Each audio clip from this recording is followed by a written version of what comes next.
if you want to be good, not great, if you want to be good at something, you just have to put in the time and consistency. You got to work and work and work.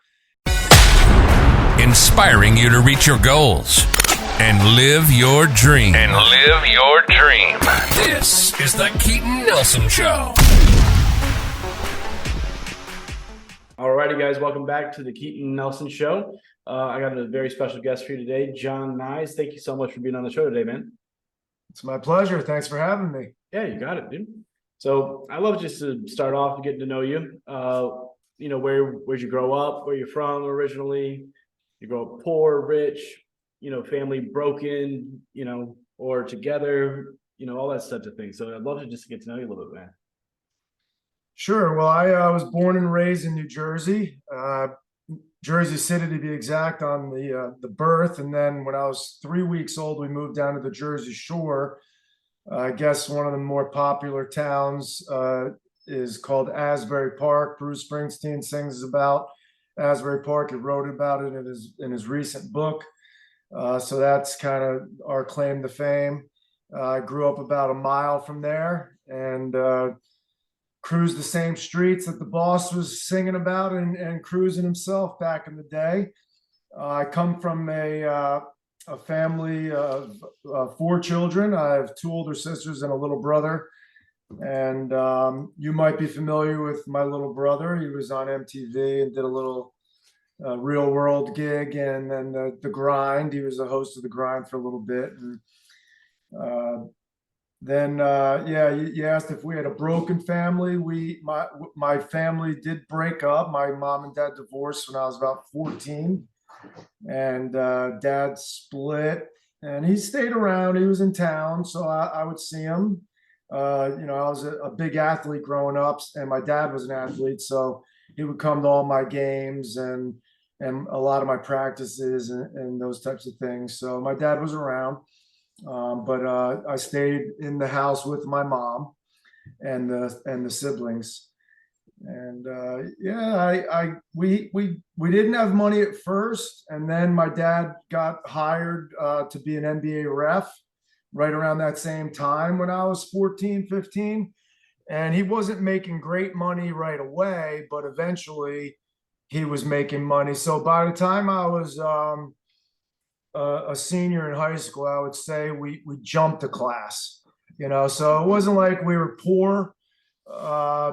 I did know kids in my school, in my neighborhood, that had the finer things in life that I wasn't afforded. I didn't have the fancy BMX bike, and when I was a kid, we had mopeds. It doesn't seem to be a real popular thing these days, but we had mopeds. It was like a gang, cruising down the streets. Me and 10 of my buddies. And I was always in the back because I had the slowest one. I got a used one, and everyone else had brand new ones. So, I was by no stretch of the imagination poor.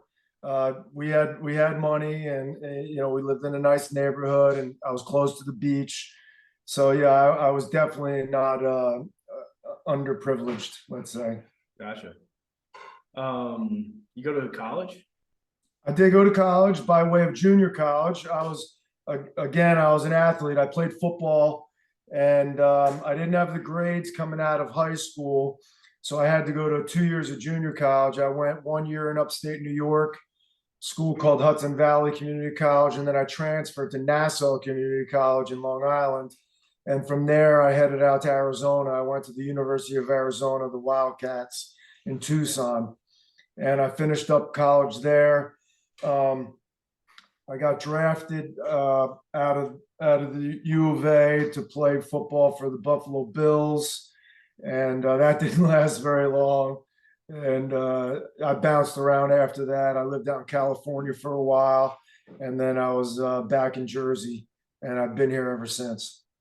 My hometown. I'm still in my hometown where I grew up. Yeah. What position do you play?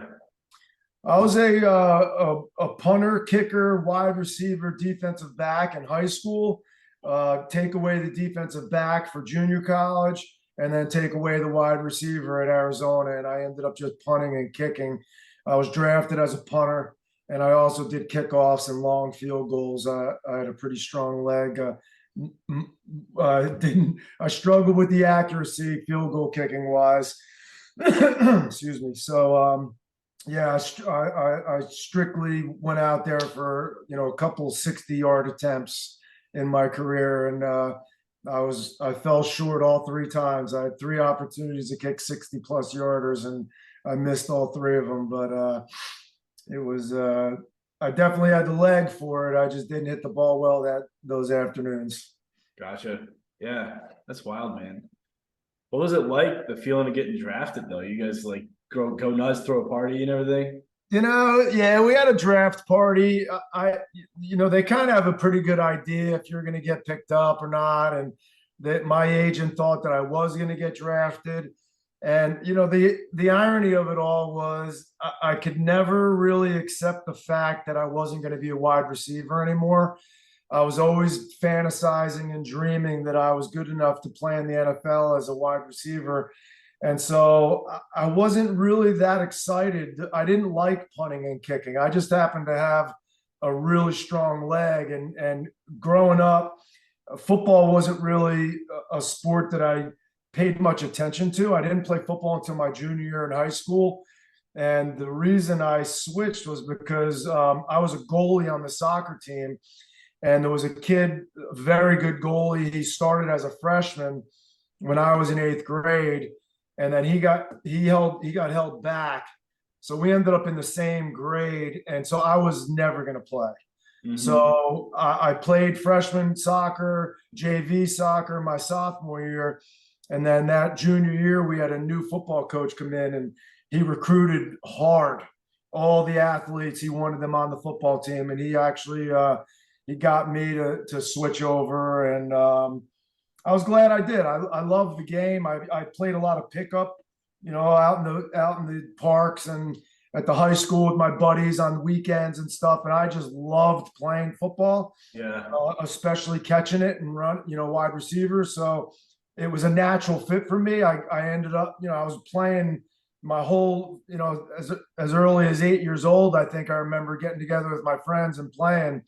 And I was always very good at catching the ball. I had really good hands. And so it was a kind of a natural fit for me in high school when I switched over, and I ended up starting right away. And, I did pretty good. I was all state 2 years in a row, and I was getting offers as a wide receiver. But again, I didn't have the grade, so I had to go to the junior college route. And when I got to Arizona, I didn't even tell them I was a punter and a kicker. I walked on. I didn't earn a scholarship. I walked on only as a wide receiver. And when I wasn't getting the playing time, that's when I told them that I asked them basically if I could compete with the kickers and punters that they had, and they allowed me to, and I won the job my senior year as a punter. And that's how that whole draft thing happened. I had a pretty strong senior year. I got invited to play in a couple all-star games. I had a real good all-star game on national TV. And Marv Levy, the head coach of the Bills at the time, he was watching the game. Gotcha. And that was, that's how that happened.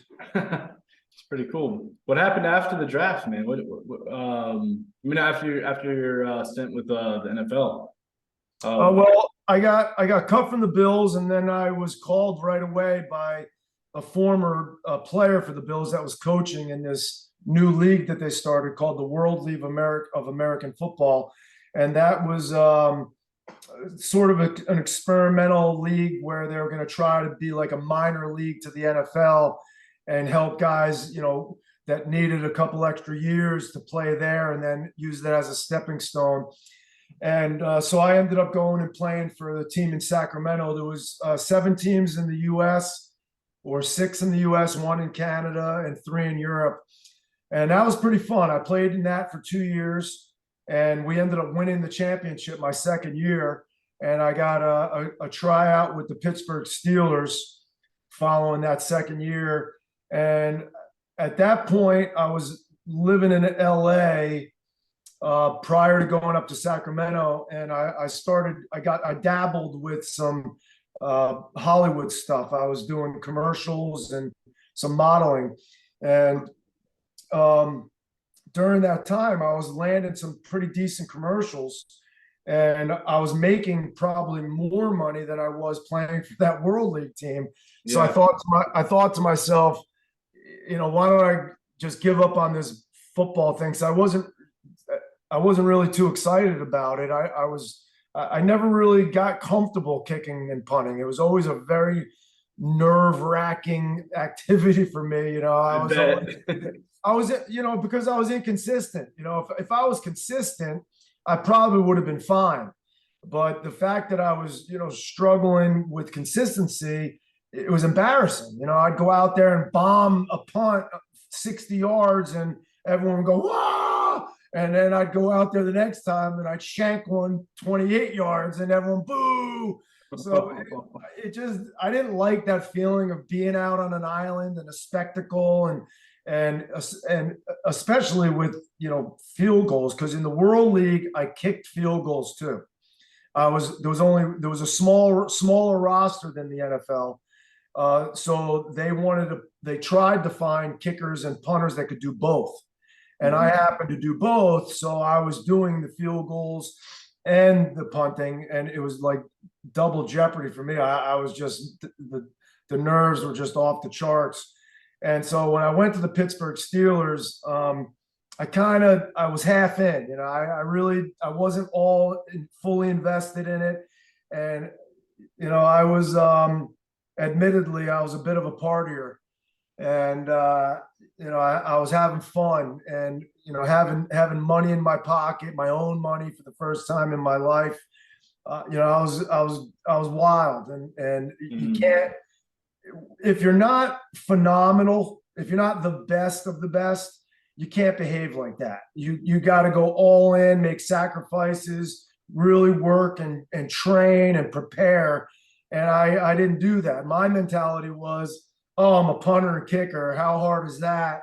I'm going to go out every night and chase girls and drink alcohol and do drugs and have fun, and then show up and try to be a punter and a kicker in the NFL. And, so I was confused and naive and, really just a moron, to be, blunt. I was just, I didn't handle it correctly. And so I ended up struggling. And then when you're in that position and people are counting on you, and it's their livelihood, and, their success is dependent on the team's success. Everyone has to, contribute.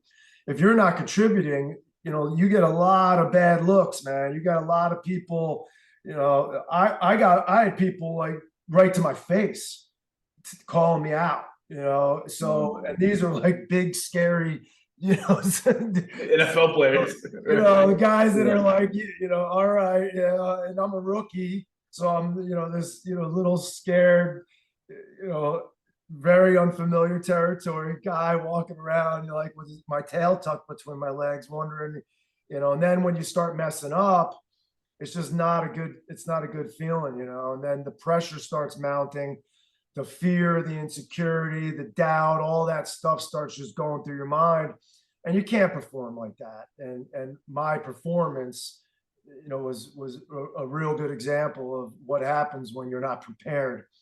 And so I ended up getting cut. And then I was, like I said, bouncing around. And then when I went to the Pittsburgh Steelers, they basically told me that I was going to have an opportunity to make the team. And that just wasn't true. When I got there, it was really obvious that the other punter was their guy. The other kicker was I think he's in the Hall of Fame now, Gary Anderson, but he was the man at the time. And the other punter, Mark Royals was his name. They were like all buddied up, and Mark was holding for Gary. So they had this little relationship and rapport going. They were there 3 weeks before I got there.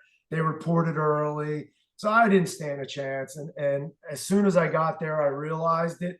And that kind of sunk me into a pretty deep depression, because I was going to be stuck there for 2 months, until I got cut.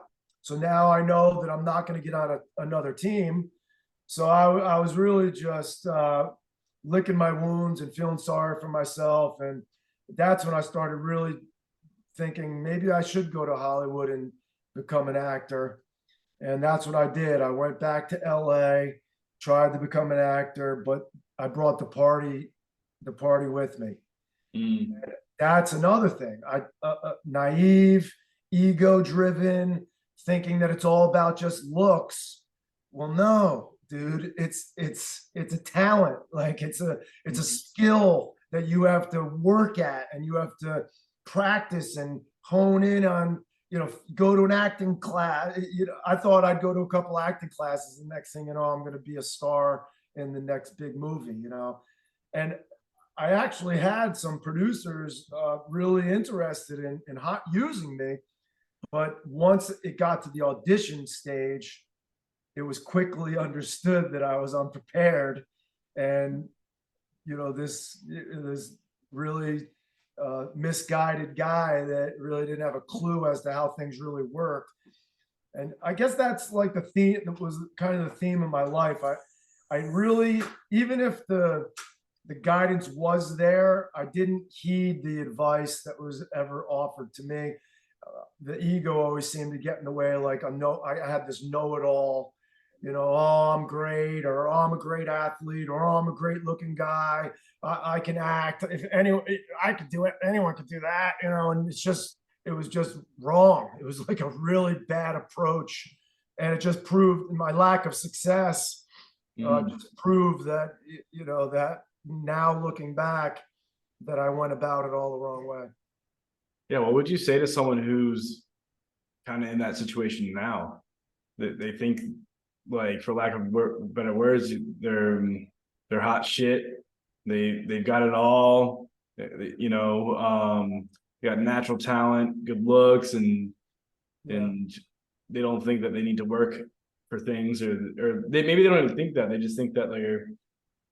Yeah, my advice to anyone, not just someone that has talent, anyone in life that wants to be successful in anything, is tighten up the belt buckle, strap up your boots, and get ready for some hard work and put in the effort. If you want to be good, not great, if you want to be good at something, you just have to put in the time and consistency. You got to work and work and work. And you can't take things for granted. For me, I took my athletic, my leg in particular, I took that for granted.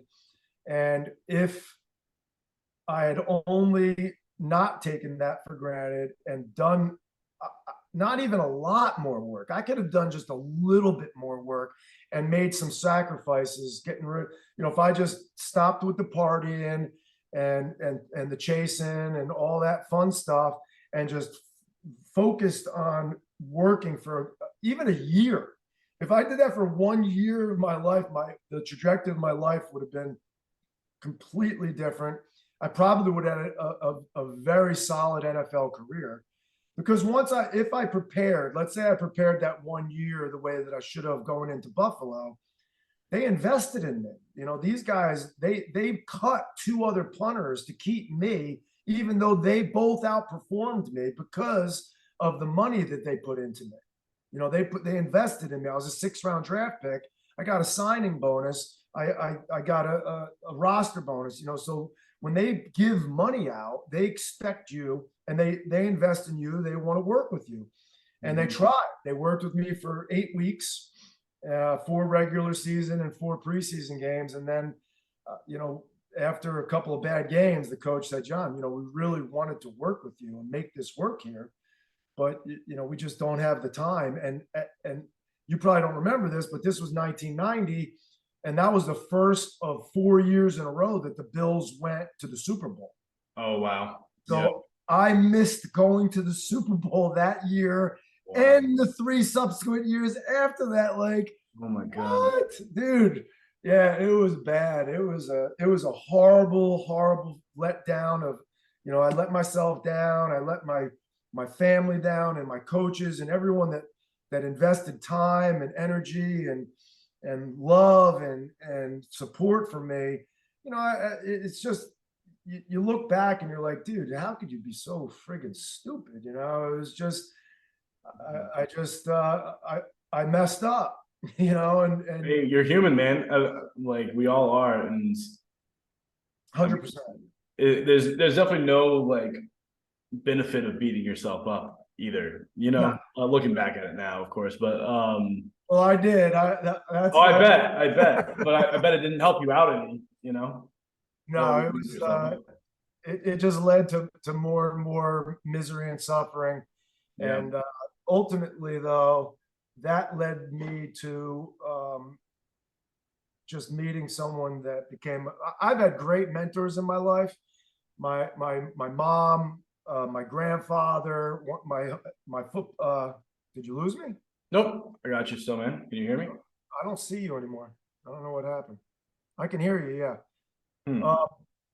My some of my coaches were phenomenal, and but I met this guy out in California when I was at the lowest of the low, and he took me in and made me a student of his, and he helped me change my life. I was in desperate need to make some considerable changes, and he was able to help me out. You know, he really put me in a position that. Am I still with you? Yeah, I'm still here, man. I'm listening. This is good. Yeah, I don't know. I don't see you anymore. I don't know what happened. That's odd. Maybe. But yeah, so I was fortunate to have some great people in my life. And tell me about that mentor in California. What was his name? What did he do? Well, his name was Grandmaster Mac Dam, and he was a healer. He was a fifth generation doctor of herbs and acupuncture. His family was royalty. His mom was the queen of a region of southern Vietnam, and they were a pretty impressive family. And he and his brother were both doctors, and his go-to was acupuncture, but he also used prescribed herbs, and he had a steam room with a big cauldron, and he'd boil a variety of herbs in there. You'd sit in the steam and you'd steep in whatever was boiling in that water. And I was there on and off for about 8 years. I would visit and stay in his place with him in his house. My brother also. We were both going out there periodically, separately, together. We brought dozens of friends and family out there.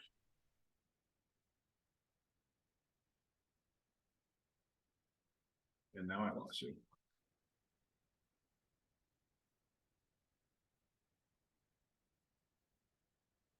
Basically spiritually bankrupt.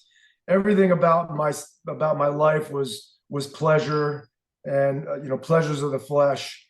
It was a very hedonistic type of lifestyle, and I was just always seeking pleasure from partying, women, hanging with the boys, a little bit of adrenaline stuff, pleasure seeking in that way, driving, really stupid, fast motorcycles, cars, souped up cars and things of that nature, jumping off of cliffs, just anything to get the adrenaline pumping. And, just did a lot of really, I guess you'd call it dangerous type of activities, just to get that thrill.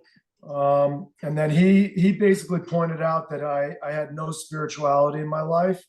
And he basically introduced me to God in a way. And he taught me to pray, and he taught me to meditate, and he taught me a different style, a different method of exercising.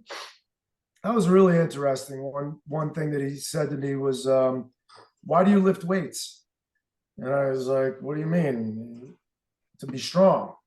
And he said, no, that's not the reason, and you're not strong.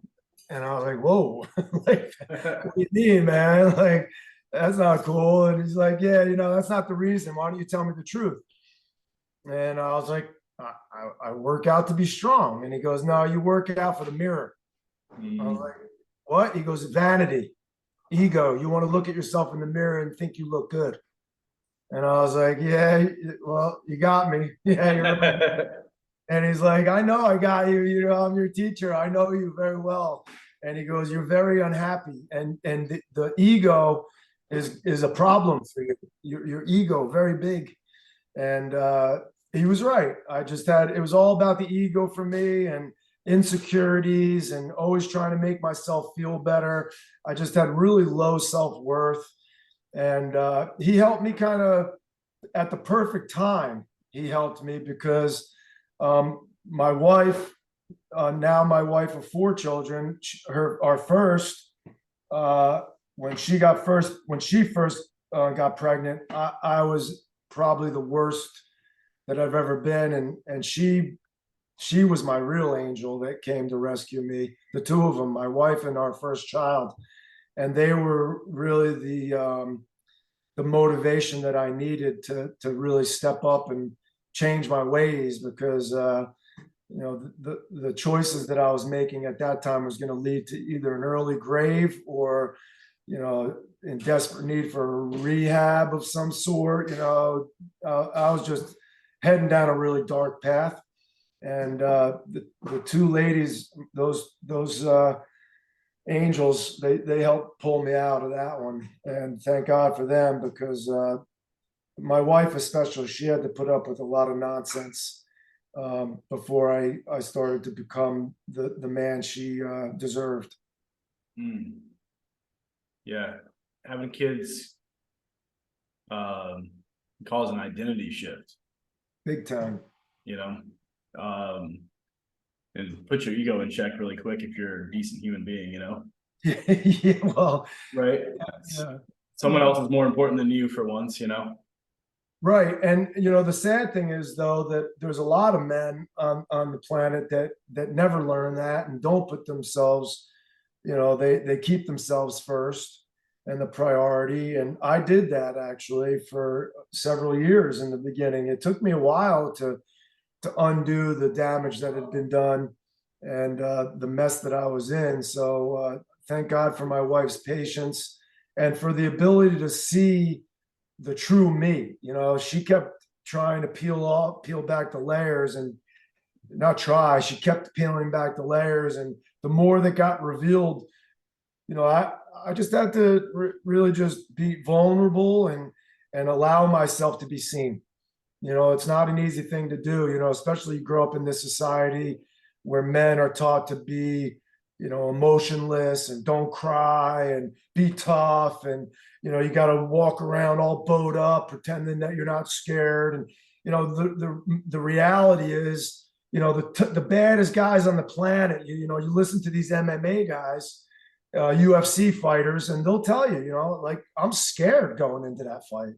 Hell yeah, you're scared. Like, who wants to get punched in the face or kicked in the head, and your life is at stake, So every time you walk out the door, there's a threat, whether it's nature or another human being or a car accident or a tree falling or lightning striking or a shark if you're swimming in the water or an alligator if you're in the bayou. There's threats everywhere, But I think the biggest threat is in your own mind. If you don't learn how to quell that ego and to really step into your own power, which is finding your vulnerability and at least being able to open up yourself to your family and your loved ones and your wife. Like I said, I think there's a lot of men on the planet that never, ever get there. And the woman ends up becoming, saddened by that, or she's oppressed or suppressed, or there's not a real genuine connection. And the connection that I now have with my wife is it blows my mind, like how unbelievable. Like, I'm so mad at myself for not getting it sooner. I gave up so many great years of what could have been with her. And at the same time, I hurt her along the way. I made her feel a certain way of, loneliness and sadness and regret and disappointment. And that, when you do, like you just said, when you really have that authentic self of a loving, compassionate, kind, thoughtful, generous, empathetic person, which I think we all have it. There could be Of course, there could be exceptions to that rule, but there could be really pure evil in a human being. I see that can be the case, but we're talking in general here. In the majority, I think, of human beings are good at heart and deep down inside, and we've just accumulated these ideas and these behaviors, and we've learned certain behaviors that need to be unlearned. And I learned plenty of them. I learned how to be a bigot. I learned how to be racist. I learned how to be a thief. I learned how to be an oppressor. I learned how to be a womanizer. I learned all kinds of really bad qualities I learned on the street and from my peers and from the television and from movies. And I needed to unlearn all that stuff. And thank God I had a super strong, powerful woman that helped teach me, who I really needed to be in order to have that beautiful, loving, soulmate type of connection. And it's cliche, but I feel like we are two parts becoming one. And every year within my relationship and my marriage, my wife and I are becoming more of a we than an I or a me. And it's such a beautiful feeling. It's, to me, it's the greatest gift that God grants us. And then you have family to go along with that, and the blessings of children, and having that partner to raise those children in the way that you both agree is the best way, to give them the best opportunities to be successful human beings. To me, there's nothing more important in life right now, especially at this juncture that we're all at on this earth. There's nothing more important than that connection between a man and a woman to come together and to create a beautiful family that can go out and spread that love and that type of kindness and all those wonderful feelings that come along with it, to share that be that type of person for the world. We're all in it together. I don't care about dropping cliches, but we are all the human race that needs all this the segregation and the politics of I'm on this side and I'm on that side, or the racism, and it's just such nonsense. It's all the ego. It's all the ego. And again, getting back to getting that under control and learning, really taking a hard look at yourself, going deep inside and saying, you know what, I'm really not that person. And I really do need to understand that I need to unlearn some things. And then maybe I'll arrive at a place where, I'll look in the mirror and be proud of what's looking back at me. Yeah, man. What's some of your future plans, dreams, goals? Oh yeah, well,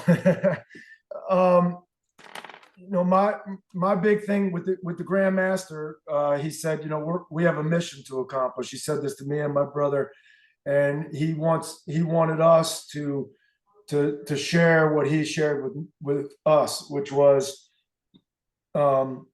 finding peace inside yourself and then sharing that peace with the world. And his methodology for that was to do 4 things every day, which was meditate, pray for others, not God grant me, God grant them, bless them.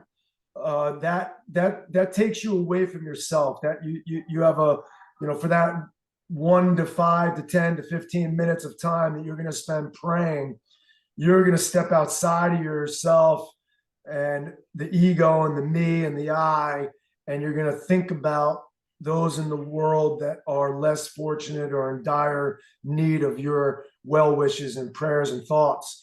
And we all know, the atrocities that are out there, from sickness to war to violence to people that are abused to people that don't have clean drinking water to, the earth, the animals, the injustices that are everywhere. There's so much, that we can offer our thoughts and prayers out to the world. And that was the second thing. And then the third thing was to exercise the way he taught me to exercise, where your focus is on the mind, where you're trying to develop a stronger mind. And the way that you do that is you put yourself into very uncomfortable situations. So let's say you're in an isometric squat, just holding that squatting position, and you're throwing punches, or you have dumbbells and you're moving them in a certain way. You have to stay in that position beyond the point where your brain is saying, I don't want to do this anymore. This is very uncomfortable. So you have to go beyond that place in your head where you want to quit and keep going. And the way that he taught us to keep going was through breath. And so your focus is on breath. And I gotta preface this by saying the pain that I'm talking about is nothing like the pain of a woman's contraction while giving birth or giving birth. I'm not even gonna try to go there, but I use my wife's example of her breathing techniques during her contractions, watching her give birth. She went to breath and just closed her eyes and went into this crazy breathing rhythm. And she said afterwards that it relieved her pain. And it's the same concept. So you're getting into this uncomfortable position and your legs are on fire, burning, and you have to breathe in that moment to try to deal with as much of that pain as you can. And the more repetitions that you go beyond that point of I need to quit, the stronger you're getting mentally. And when you do that all the time, day after day after day, month after month, year after year, you're just constantly working on developing a stronger mind, which translates into the real world. So when you have stress, struggles, adversities, obstacles, when you train like that, all that stuff doesn't seem to be that big. It doesn't seem like an insurmountable mountain that you can't get up and over. It becomes more of, yeah, I can handle those hills, rather than having to get to the top of a peak that's friggin', hard, almost impossible to get to. That's when it's going to be too much stress and you quit, you give up. So, that was something that really transformed me quite a bit, because I was in that old school mentality of lifting weights all the time and just trying to get bigger. And again, for the vanity, that was my motivation. Now that I'm in my 50s, my whole approach to health and wellness is I want to be viable. I want to be strong. I want to have endurance. I want to be able to do things that other 50 and 60-year-olds can't do because they're not taking care of themselves. I don't want to be that guy that can't, maintain flexibility and agility and still run and change directions or jump up over a wall or over a fence. I could still do all those things. And I attribute that to the type of training that the Grandmaster introduced me to. And I've been doing that ever since I'm 28 years old. And so I'm just a testament that what he taught me actually works. I could still kick my leg up over my head. I can still squat down my butt all the way to my heels. I can sit in lotus position and stand up, so I'm still mobile. My joints are working. My ligaments and tendons are really strong. And that's because that's what that training also focuses on. So it's mind, it's breath, and it's ligaments and tendons. So I'm not trying to get all jacked up and big and buffed. I want my body to be functional. And that's basically what it is. And so what was the fourth thing?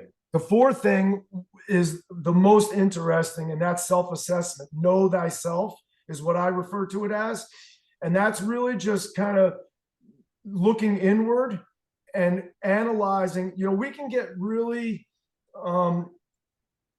easily caught up in the ways of the world and emulating. And so we followed monkey see, monkey do. Like I saw, this is how my father operated in life. This is how my mother operated. This is how my peers, my teachers, my clergy, all these different people I'm watching and observing. And then I kind of adopt their behaviors, and you can get set in autopilot and you can get really bad habits. I could be like drinking like everybody else, or smoking like everybody else, or doing drugs like everybody else, or being addicted to porn. There's like all these different behaviors that I can learn from people and say, oh yeah, I'm going to do that. And then you get into this habit and you just get set in your ways of doing that. If you're just going on autopilot and you're not taking some time to, whoa, let me sit back, let me get quiet, let me look at myself and do a little self-analysis. How am I acting in the world? How did I treat that person? How am I interacting with my wife? Am I being a jerk? Am I being bossy? Am I being aggressive? Do I have control over my emotions? Can I control my anger and my jealousy and my rage and all those things that sometimes you have no control over and you just explode? So it's an assessment of saying to myself, okay, I don't like that behavior. What can I do to change it? And then you go into a adjust mode, and I'm going to fix that. I don't want my wife to feel that way when we're having those conversations and I get heated. So this is what I'm going to do to fix that. And I'm going to ask her to help me work on that. So it's really just understanding how we're operating in the world and what we can do in order to make little tweaks and adjustments to make us a better person, to make us an easier person to get along with, to develop better and stronger, more viable relationships that are meaningful. So I found that one to be the most important for myself, because like I mentioned earlier, I was such a mess and so ego and narcissistic and selfish and self-absorbed. You can't have relationships, any meaningful relationships with that type of mentality. So I really needed to do some self-assessment and make some adjustments and changes. And I'll tell you, the meditation and the prayer really humbled me when you think about that, when you step outside of self and you start wondering about, oh man, yeah. And noticing, just seeing the homeless guy, asking you, for $1 when you're driving down the street and he's on the corner all, dirty and mangy and, hasn't had a shower and God knows how long. Those things, you can just either cruise right by and not think twice about him, or you can consider that situation that person's in and then pray for that person later in the day when you're quiet. And I just think it puts things in a different perspective, and it helps you to really appreciate, and be grateful for what you have, your health, your family, your job, your well-being, all, the earth itself, the sun coming up every day, those are blessings. Every breath that you take, that's a blessing. And to me, that's a reminder of the gifts of God, that every breath is literally a gift from God, that without it, you're gone in 5 minutes, buddy.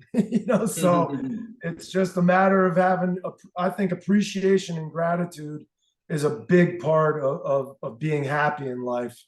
And we all know, by the statistics that you can check out, the amount of depression and anxiety and loneliness and addiction and sickness, it's overwhelming. And I think that people need solutions. And my brother and I are both, on that path to help people feel better. And, I work with people one-on-one. I work with people in groups, and I've written a couple books, so everything that I do is kind of geared towards, getting that message out and letting people know that there is another way, because I learned that there was another way when I was in a bad way, and applying those things into my life was huge. And so I added 3 more to his 4, And that was connecting with nature, which is undoubtedly an enormous healing modality. Getting yourself immersed in nature, taking your shoes and socks off, putting your bare feet onto the earth. It's called grounding or earthing. And that was one of the first things Grandmaster taught me. And so that was an easy one for me to come up with. Connect with nature, which means literally and figuratively getting out there and being, if you don't have the skin for, getting in the high noon sun, get the sunshine at 7 a.m. Get out there and get that sun on your body and absorb that vitamin D, and, kick your shoes off and take a walk in the park or in your backyard or at the beach, those types of things. And then the other one is nourish your body. So being mindful of what you're eating and drinking. The food industry is a disaster. You can, there's so much poison in the supermarkets. You got to be very careful of what you're eating and try and get in, the way God intended us to eat, natural foods, whether you're a meat eater or nuts and grains and, vegetables and fruits, those types of things. I always try to say, if you can afford it, go organic. The least amount of chemicals. We have we're deluged with chemicals from where we're breathing in, and the exhaust and the radiation from the cell phones, the computers, the televisions, the light, everything is just crazy. So you got to be careful about what you're eating and drinking. And then a little bit of service is number 7, help out, give a little bit of yourself, help others in need. Yeah, I love those. That's awesome, man. Yeah. Man, the listeners are going to need a notebook to listen to this episode. This is great. This is really good, man. So we're coming up on time here, and I just want to ask you, I have a few questions I ask all my guests, and I'd love to get them to you. So really quickly, what's like the top 3 character traits of a leader, you think? Oh, you got to be a good listener. You got to be a great listener. And I think great leaders surround themselves with like-minded, but unique-minded. So what I mean by that is surround yourself with people that share your similar strengths, but they have unique qualities as well. So they bring something else to the table. So you have a group of great thinkers that can come together and work together. I think unity is a big, huge part, and just surrounding yourself with really strong-minded people that are all willing to communicate with each other and listen and kind of adhere to each other's ideas, like implement different ideas. And another great leadership quality is don't be afraid, no fear, be fearless, and take chances. And don't let anything get in your way from living those dreams that you have, because we all have them. Just don't let fear get in the way. What's the top actually, let me choose a different question. What's the one book you believe everyone should read? Say that again, I'm sorry. What's one book you believe everyone should read? Ooh, one book, that's tough. Well, my book, I'm kidding. What's your book? I have 2 books. One is called Punt, and that was written by DP Botachevsky. And then DP and I wrote a second book called The Strongest You'll Ever Be. And that's my name first. His name's, so it's John Nies with DP Botachevsky. So it's Punt and The Strongest You'll Ever Be. Punt is like the memoir, and The Strongest You'll Ever Be is those 7 disciplines and how to, implement those into your daily routine. So that's kind of like the methodology of finding your strength, your inner peace, your happiness, cool. Your well-being, the optimal health is what that book's all about. The subtitle for The Strongest You'll Ever Be is a proven method to reprogram your mind, eliminate fears, and live your best life. And that's what that one's all about. Yeah, but there's a lot of books that I love, like The Alchemist is a great book. But my favorite book for kind of helping yourself advance in the spiritual realm, in the physical realm, in the emotional realm, and that is The Way of the Peaceful Warrior by Dan Millman. And it's just such a wonderful story. And Dan is a real powerful dude that went through it himself. And yeah, that book really changed my life. I read it like 3 times, and he's that's one that I would highly recommend for sure. Awesome. This is The Way of the Peaceful Warrior, is that right? The Way of the Peaceful Warrior by Dan Millman. Cool. I'll have to check It's an it out. old one. This one goes back like, I think he might have come out in the early 90s, maybe 89, 90, 91. I'm not sure the year it came out, but way back when. Gotcha. But it's still, even till today, it's still relevant, and young men especially, you can get a lot out of that book for sure.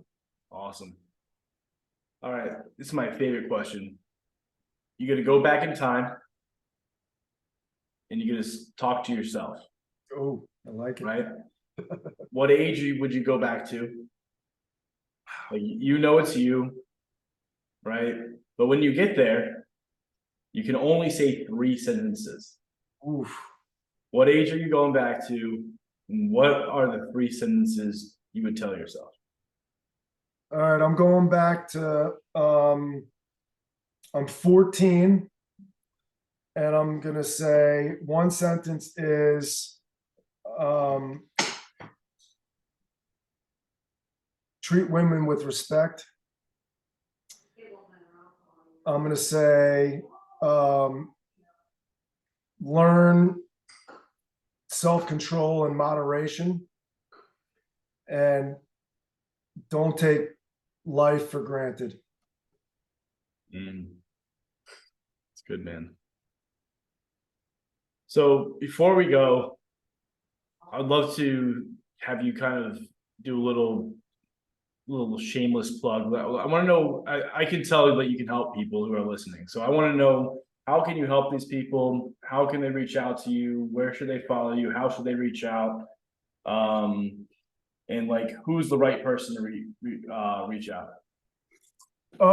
Well, number one, I would recommend my book, The Strongest You'll Ever Be, which is on Amazon. It's a real quick read. It's real easy to get through the book in a day or two, and there's just some really great information. A lot of the stuff that we talked about. I have a website called mypathtopeacechallenge.com. I'll say that again, mypathtopeacechallenge.com. And that is a way that you can work with me, or you can just reach out to me on Instagram, which is John with an H .Richard.Nies, Nies. That's my Instagram account. And people can DM me and connect to me and through that way. And I'm always reaching back out to people and connecting with them. And, like I said, I work with people one-on-one or in groups. So there's different options there. So Instagram, mypathtopeacechallenge.com, and my book on Amazon, The Strongest You'll Ever Be by John Nies. Gotcha. And you're helping people, implement those 7 things that you talked about. Yes, the 7 disciplines, exactly. Yeah, that's awesome. And anything else, sometimes, I was a personal trainer for 20 plus years, and, I got phenomenal workouts, body weight, minimal resistance. I teach the Grandmasters exercises. So someone might come to me and say, hey, John, I want you to help me get in shape. I'm not interested in it. I got all that other spiritual stuff, taken care of, whatever. Or maybe someone says, how about, can you help me with my nutrition and my exercise? And yeah, no problem. So I cater to anyone's needs, whatever they're looking to do. I cater to that. Very, very cool. Awesome, man. Well, I just want to thank you so much for taking the time out of your day to come and be on the podcast. I think this is just like super, super helpful. And thank you to listeners. You guys are listening to this. You've made it this far. Yeah, so thanks. It must have resonated a little bit. You guys hear me say this, but share this out. If this one wasn't for you for some reason, share it out anyway. You gotta know someone Yeah. You know that this is they need to hear this stuff. And yeah, just thanks again, John. You're very welcome. I appreciate it. Thank you. You got it. Until next time, guys. Peace. Peace.